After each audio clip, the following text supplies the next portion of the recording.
ఒక గొప్ప ఆనందం కలుగుతూ ఉంటుంది. అటువంటి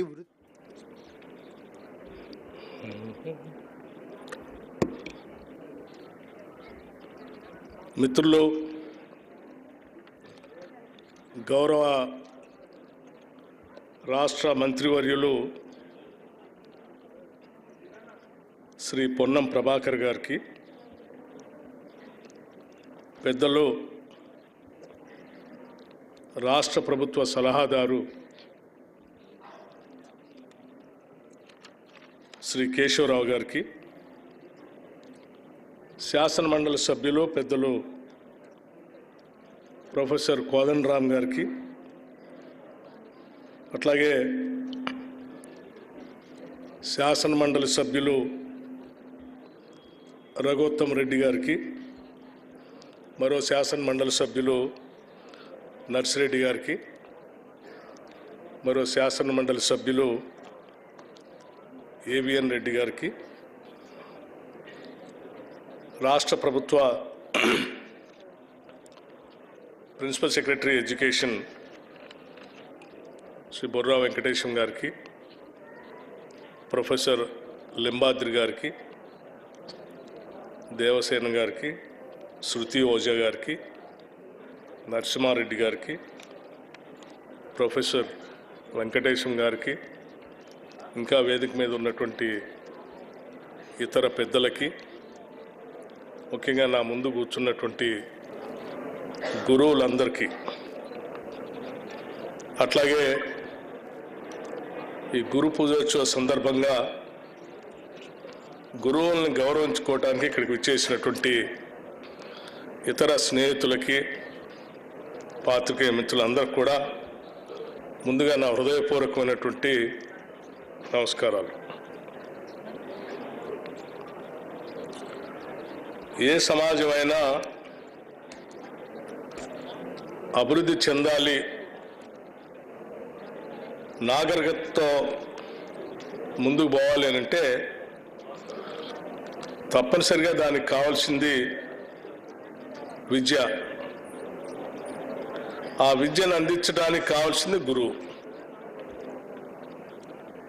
గురువు విజ్ఞానంతో పాటు సంస్కారాన్ని కూడా నేర్పి సమాజానికి ఉపయోగపడేటట్టుగా ఆ సమాజాల్లో ఉన్నటువంటి మానవ వనరులను తయారు చేసి సమాజ మనుగడకి, అది కూడా మంచి సమాజ నిర్మాణానికి ఉపయోగపడేటట్టుగా పునాదులు వేసేదే గురువులు. గురువులు ఎంత గొప్పవాళ్ళైతే ఆ సమాజం అంత గొప్పగా ఉంటుంది. గురువులు ఎంత ఉన్నతంగా అభ్యుదయ భావాలతో ఉంటే ఆ సమాజం కూడా వారితో స్ఫూర్తి పొంది ప్రోగ్రెసివ్గా ఎదగటానికి కూడా ఉపయోగపడుతుంది. అదృష్టం కొద్దీ మన రాష్ట్రంలో మనకు అందుబాటులోకి వచ్చిన గురువులందరూ కూడా గొప్పవాళ్ళు, ప్రోగ్రెసివ్ ఆలోచన కలిగినటువంటి వాళ్ళు.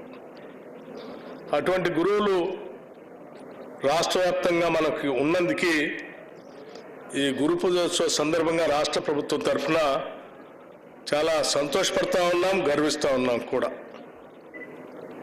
ఎందుకనంటే రాష్ట్ర ప్రభుత్వం తరఫు నుంచి ఎప్పుడు ఏ విధానపరమైన నిర్ణయాలు తీసుకున్నా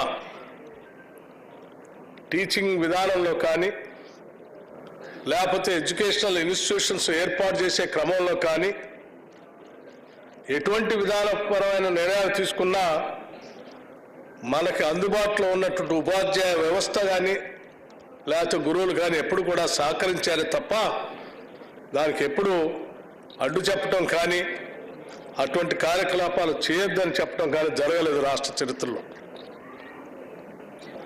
ఉదాహరణకి బహుశా నేను అనుకుంటూ ఉన్నాను, 2007 సంవత్సరం ప్రాంతంలో ఆనాడు ఉమ్మడి రాష్ట్రంలో విద్యా బోధన విషయంలో తెలుగు భాష నుంచి ఆంగ్ల భాషలో కూడా చెప్పాలని రాష్ట్ర ప్రభుత్వం నిర్ణయం తీసుకున్నప్పుడు చాలామంది వ్యతిరేకించడానికి ప్రయత్నం చేసినప్పటికి కూడా పెద్ద ఎత్తున ఈ రాష్ట్రంలో ఉన్నటువంటి గురువులంతా కూడా ఇది అవసరమే అని చెప్పి దాన్ని ప్రోత్సహించి ప్రభుత్వ పాఠశాలలో కూడా ఈరోజు ఆంగ్ల భాషలో విద్యా బోధన చెప్పి గ్రామీణ ప్రాంతాల్లో ఉన్నటువంటి పిల్లలు ఈరోజు ప్రపంచంతో భాషలో ఏమాత్రం వెనకబడకుండా పోటీ పడే స్థాయికి వస్తా ఉన్నారంటే అది తప్పనిసరిగా మీ అందరి అభిమానం, ఆలోచన, గొప్ప మనసుకి తార్కాణం అని నేను భావిస్తా ఉన్నాను.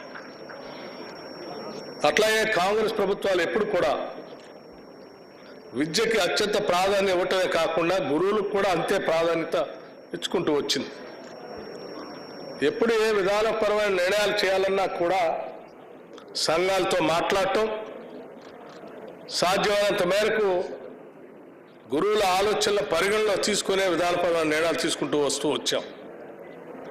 అందుకోసం ఇప్పుడు ఈ ప్రభుత్వం ఏర్పడిన వెంటనే రేవంత్ రెడ్డి గారు ముఖ్యమంత్రిగా ఉన్నటువంటి ఇంధన రాజ్యం కాంగ్రెస్ ప్రభుత్వం ముందుగా ఆలోచన చేసింది కూడా గురువుల గురించే. అందుకే ఆలోచన చేసి అనాదిగా ఒక దశాబ్ద కాలం అనుకుంటా బహుశా ప్రమోషన్స్ లేకుండా ఉన్నటువంటి ఉపాధ్యాయులకి దాదాపు 30,000 మందికి ప్రమోషన్స్ ఇచ్చింది కూడా ఈ ప్రభుత్వమే.